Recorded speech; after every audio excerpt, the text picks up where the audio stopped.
So today I'm going to show you something a little bit different. If we go to our consoles, let's say the Game Boy Color, and take a look at all these consoles.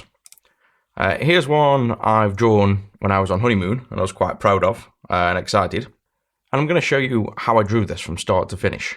I'm also going to open source the file so you guys can use it and play with it and do what you like with it. And I'll show you the original source of where I got the inspiration. So when I'm away, I like to kind of relax and draw. And I'm not an artist. I do employ artists who are much better than me at the job. But I do enjoy drawing. It's kind of therapeutic and relaxing. So what I do when I want to draw, which I'm sure is like most people, is I will go to Google and just type what I want to draw. So in this case, I'll just type Blastoise art. And I'll look for inspiration. You can see pretty much the top result is where I landed. This is what I like the look of. I did scroll for a good while. I looked for Charizard, Charmander, other things to draw, and pretty much settled on Blastoise being the one. What I was trying to do is add some depth to the drawings. I'm used to drawing like this, and I've only drawn a few things. But the problem with these drawings is they're kind of the same thickness line. There's no foreground and background. I kind of wanted the next depth to the drawing. And this image stands out by far as having a lot of depth. Same as sort of this style of design. You've got like foreground, background. That's what I wanted to practice on next. So I took this image, looked at it on a screen like this, and went ahead and drew it on my iPad. So I'll link this original art here. I'll provide the full link in the product pages, as well as obviously the video showing me drawing this. But this is effectively the reference. There was no tracing done, there was no overlaying, there was nothing but having this on a phone, looking at it every now and then for the reference, and sitting and drawing on my iPad for fun.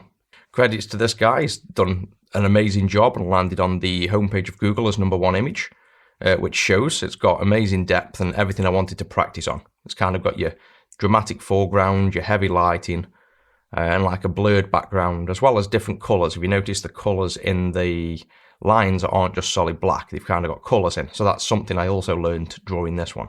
So let's take a look at me drawing now.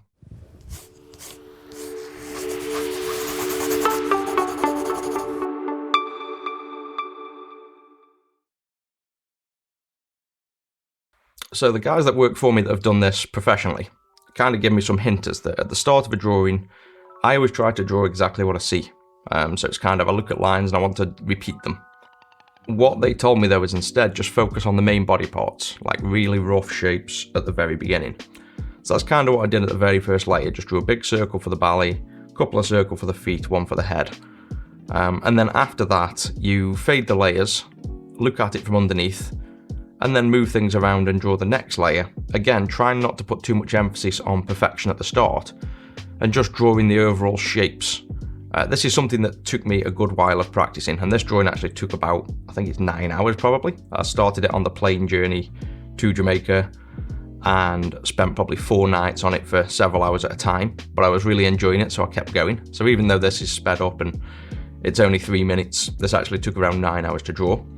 But you can see by just layering over and over and kind of redrawing and tweaking the position visually, you can get some really nice drawing.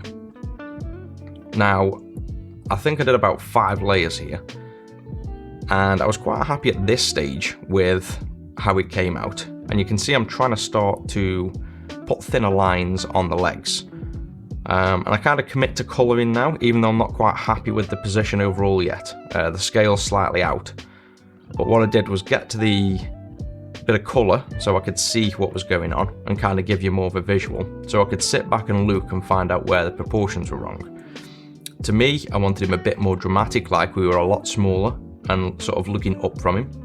So I had the lighting to come from below, kind of up from the belly as if there's an explosion below. And that's a change from how it was originally drawn. And now I colour those black lines in to give it a better feel. And then start chucking in some overall foreground and background elements. At some point here, I kind of rescale Blastoise to make him a lot more dramatic. You don't feel like he's towering above you. So I add the water cannons. I'm pretty sure I rescale it. And I spend probably a whole night just doing these water cannons, playing with loads of effects. But I ended up with something that I was really proud of. The kind of glowing water, which is what I wanted. The foreground then adds instant depth to the drawing, and this was actually a really easy step to do, but added one of the most visuals, I think, to the drawing. So I'm going to try and use this in the next drawings and make the whole kind of foreground and background elements. It definitely worked well here. And then I just chuck some extra lighting in here, and the final steps always come about fast and add the most to the drawing. Chuck the background in, and then as a last kind of decision, I make the whole thing a lot darker to give it a real dynamic pose. And that's the finished piece right there. So I was really happy with this came out. I think this is the best drawing so far. And it certainly helped to have an amazing image to start with to look at. Now, as I mentioned, I'm not an artist and I rarely draw. So I'd love to hear your guys' feedback if any of you do draw professionally or simply as a hobby and you're good at it. Any recommendations on where to go next in terms of the next level of drawing? In this one, I've added what I wanted, which was a foreground and background. I've kind of coloured the black lines to get away from just solid black lines. And I don't know what the next stage is. Would you remove the black lines completely and go for kind of a more realistic drawing? Or would you do something different to this drawing? Anyway, guys, that's it for today. And I hope you've enjoyed kind of seeing me attempt to do some drawings. And I'll catch you in the next one.